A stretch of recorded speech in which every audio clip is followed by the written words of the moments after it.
سینوں میں دودھ خشک ہو گیا اور ان کے شیر خوار بچے دودھ کی وجہ سے، بھوک کی وجہ سے اتنا بلکتے اور چیختے کہ پہاڑوں کے دل دہل جاتے، لیکن ان ظالموں کو ذرا برابر بھی اثر نہ ہوتا۔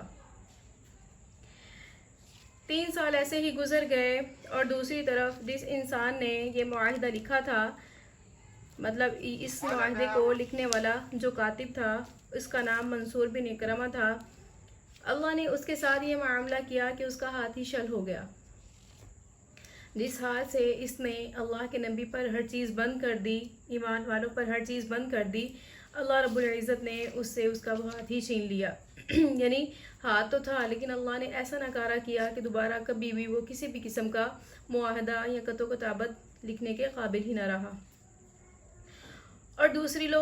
کچھ لوگ ایسے تھے کہ جن کا تعلق بنو ہاشم کی طرف تھا، مطلب 3 سال گزر چکے تھے۔ اب جو لوگ مکہ مکرمہ سے نکالے گئے تھے بنو ہاشم کے، اور جو اب مکہ مکرمہ میں رہتے تھے، ان کے کئی رشتہ دار تھے آپس میں، مطلب بنو ہاشم کے لوگ، اکثر لوگوں کے سسرال تھا، کسی کا ننیال تھا، مطلب قریبی رشتہ داری ہونے کے بعد ان لوگوں نے ارادہ کیا کہ بہت دیر ہو گئی اب تو اس معاہدے کو، اگر ان لوگوں نے ان کا دین غلط ہوتا یا یہ لوگ دین کی طرف سے ہٹ کر اپنے آباء و اجداد کے دین کو اپنانا چاہتے تو اب تک اپنا چکے۔ اب ایسا ہے کہ ہم ایسا کرتے ہیں کہ ان کو جاتے ہیں اور باعزت طریقے سے بنو ہاشم کو مکہ مکرمہ کی طرف لے کر آتے ہیں۔ ان کا یہ صرف ابھی ارادہ ہی تھا، اور دوسری طرف اللہ نے اپنے نبی صلی اللہ علیہ وسلم کے ساتھ دیکھیں کیا کیا۔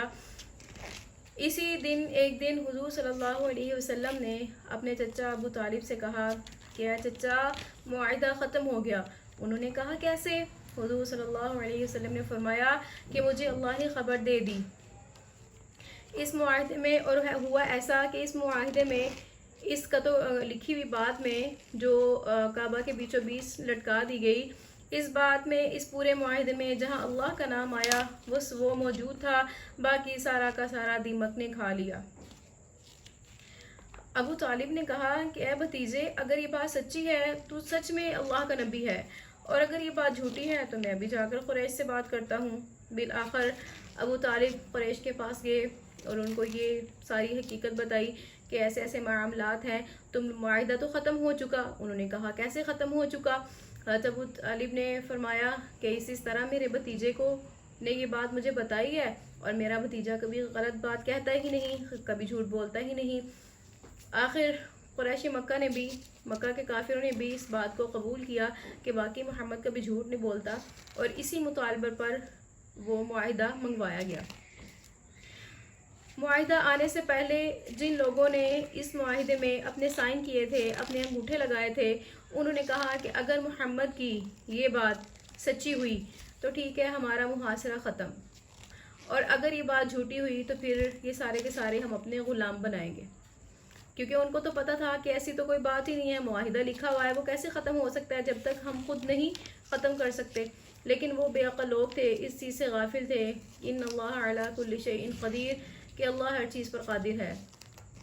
جس اللہ نے اس معاہدے کو لکھنے والے کا ہاتھ شل کر دیا تو کیا وہ اللہ ایک معمولی سے کاغذ کو ختم نہیں کر سکتا؟ اور دیکھیں، سوچنے اور سمجھنے والی بات یہ ہے کہ اگر اللہ رب العزت کسی انسان سے کوئی اچھا کام لینا چاہتے ہیں کسی بھی بات سے، تو اللہ رب العزت اپنے دین کو پھیلانے کے لیے اور اپنے اچھا کام لینے کے لیے صرف انسانوں کے محتاج نہیں ہے۔